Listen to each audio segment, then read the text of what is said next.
Meus caros irmãos, minhas queridas irmãs, nem tudo que a gente quer, a gente pode. E é muito interessante que tantas vezes nós pensamos que a igreja é um tribunal, enquanto Jesus mostra que a igreja é um hospital. Nem eu, nem você, nenhum de nós tem o direito de julgar, inclusive a si mesmo. São Paulo diz uma realidade muito interessante.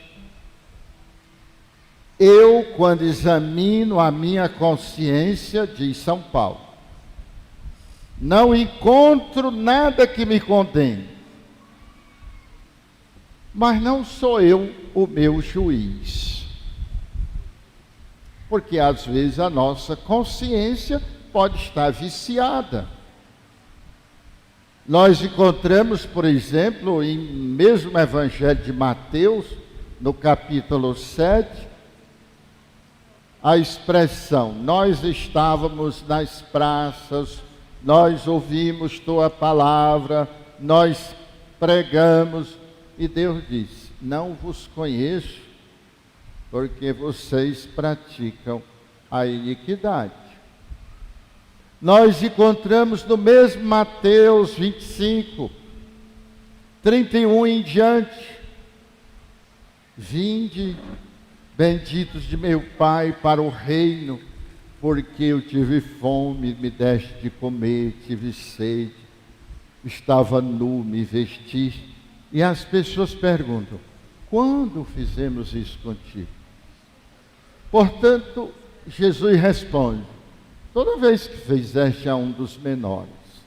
Portanto, a nossa consciência não pode ser juiz nem de nós mesmos, quanto mais dos outros. A igreja não é um tribunal.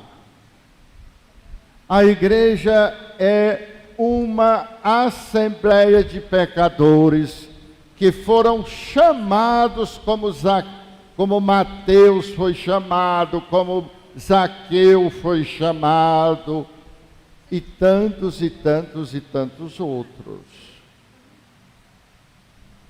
Portanto, a palavra eclésia, que deu no português igreja, que vem do grego, deriva do mesmo verbo kaleo, que significa chamado. Portanto, todos nós que estamos aqui, nós fomos chamados. E fomos chamados porque somos pecadores.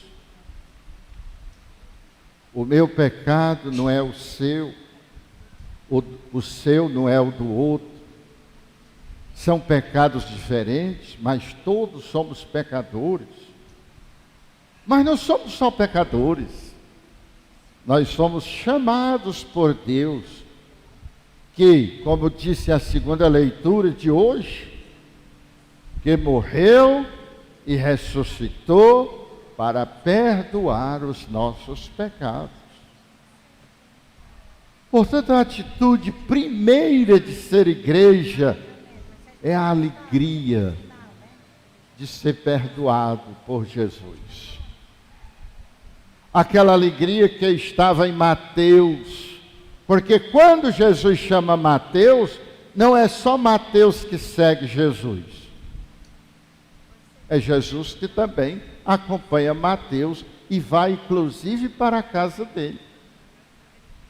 Quando Jesus chama Zaqueu, não é só Zaqueu que segue Jesus, é Jesus que segue Zaqueu e que também vai para a casa dele.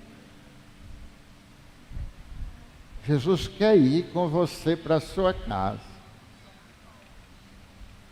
A casa que é o lugar onde você mora, mas a casa que também é o seu coração alegre, agradecido, não porque não é pecador, mas porque mesmo o pecador ou pecadora foi chamada por Jesus Cristo. Essa alegria que caracteriza o ser igreja. E por isso Jesus, no final do Evangelho de hoje, diz uma frase aparentemente tão simples, mas na realidade tão difícil. Porque nós não somos misericordiosos, não é porque não queremos.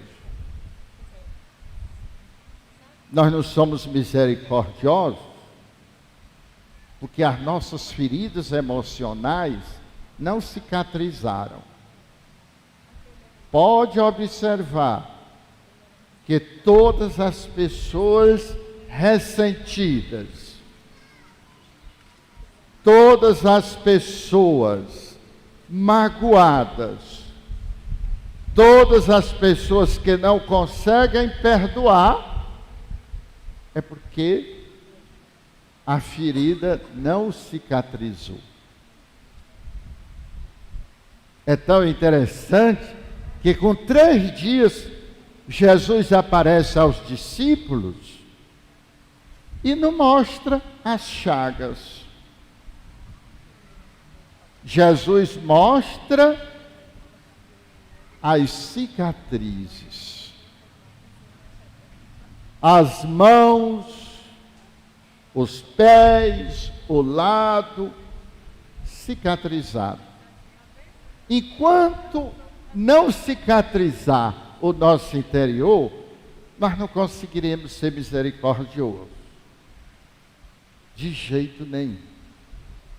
Pode ser com o pai, pode ser com a mãe, pode ser com o filho, pode ser com a filha, pode ser com o marido, pode ser com a mulher, pode ser com quem for. Você só consegue e eu sermos misericordiosos quando nós cicatrizamos as nossas feridas interiores emocionais. Eu conversava com a senhora e ela disse: uma pessoa me levantou um falso. Eu disse: perdoe. Ela disse: mas dói. Por isso é que precisa perdoar. Porque se não doer, não precisa perdoar. Mas precisa cicatrizar. Porque se não cicatrizar, não perdoa.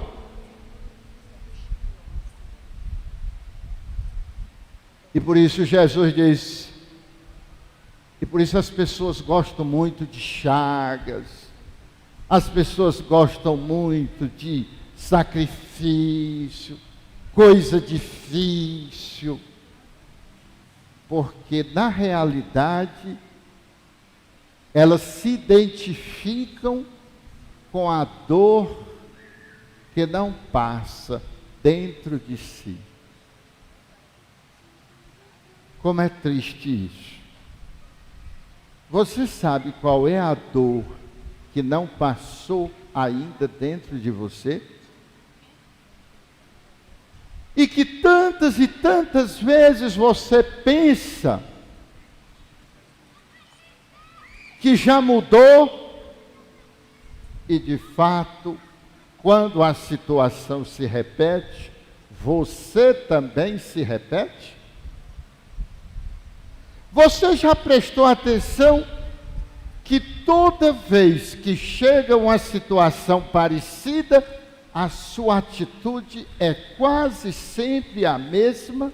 Quem chora, chora de novo. Quem se zangou, se zanga de novo. Quem agride, agride de novo. Quem se deprime de novo. Você não notou isso? Se não tiver notado, começa por aí, viu? A gente começa por esta percepção de si mesmo. E nós só somos capazes de não nos repetir quando as nossas feridas emocionais cicatrizam. Elas deixam de ser feridas, elas deixam de ser chagas, elas se tornam cicatrizes. As marcas ficam, as lembranças também, mas a dor não mais. Não mais. Toda vez que você lembra de algo que o seu pai ou sua mãe fez com você, e você sente aquela angústia, não sarou. Quando sara, você lembra, conta e acha graça. A lembrança fica, mas a dor desaparece. Quando é que eu sei que eu perdoei aos outros? Quando eu lembro e não dói mais. Quando é que eu sei que eu perdoei a mim mesmo? Porque não pense que é tão fácil perdoar a si mesmo. Eu conheço gente que foi convidado para alguma coisa, ou teve uma oportunidade e não foi, e depois se arrependeu e nunca mais se perdoou. Nunca mais. E toda vez que lembra aquilo, diz, eu podia ter, e começa a sentir a mesma dor. Por isso, quando alguém tiver inveja de você, não caia. Saiba que existe dentro dela uma ferida não cicatrizada e que faz ela olhar para você e invejar porque não está doendo dentro de você. Toda vez que você encontrar uma pessoa que te levanta falso, saiba que dentro dela há uma dor que ela não consegue suportar. E porque não consegue, ela tenta te ferir, para que também você sinta a dor que ela está sentindo.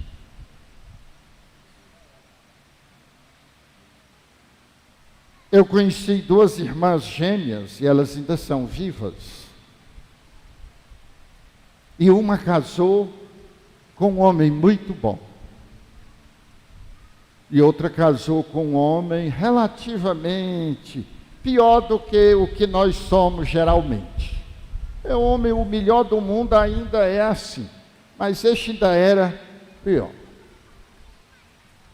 E bebia, e traía a esposa, e batia nela. E a outra gêmea, casada com um marido maravilhoso, ministro da Eucaristia, pessoa muito responsável, trabalhadora. E um dia ela chegou para mim e disse, padre, eu não consigo ser feliz. E eu disse, o que te dói? É porque a fulana é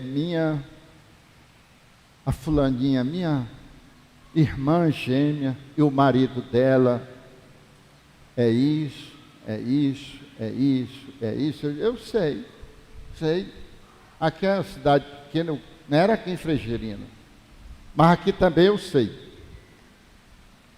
A gente sabe tudo.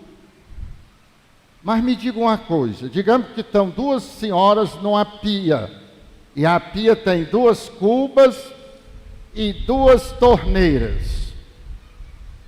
A torneira de uma cuba seca.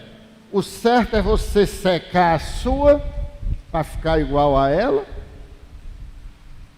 Ou é ficar feliz, pelo menos a sua tem água, e oferecer um pouco da sua para outra? Ela ficou olhando. Pouco tempo depois, o marido da outra acidentou-se, morreu. Passou. Pouco tempo depois, a outra viúva arrumou um outro, bebia mais, batia mais, traía mais, xingava mais. E ela disse para mim, e aí fui eu que procurei. Você lembra daquela história? Sim, lembro. Você viu que a sua irmã teve a oportunidade de perder o marido ruim? Sim. E você viu que ela arrumou outro?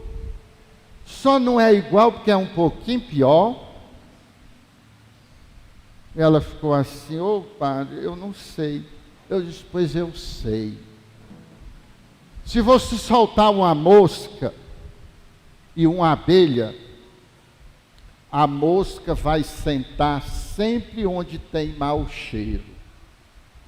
E a abelha passa por cima do estrumo, voa, e só vai sentar numa flor. Se eu sou mosca, não tem jeito, meu filho. Se botar cheiro, eu vou me embora, procurar mau cheiro. E se eu sou abelha, tanto faz jogar cocô que eu vou voar e vou achar sempre uma flor. O que te dói? Cicatriza. A vantagem de nós é que a mosca nunca pode ser abelha. Mas nós podemos hoje ser mosca e ser abelha amanhã. Basta transformar nossas dores em cicatrizes. Louvado seja nosso Senhor Jesus Cristo.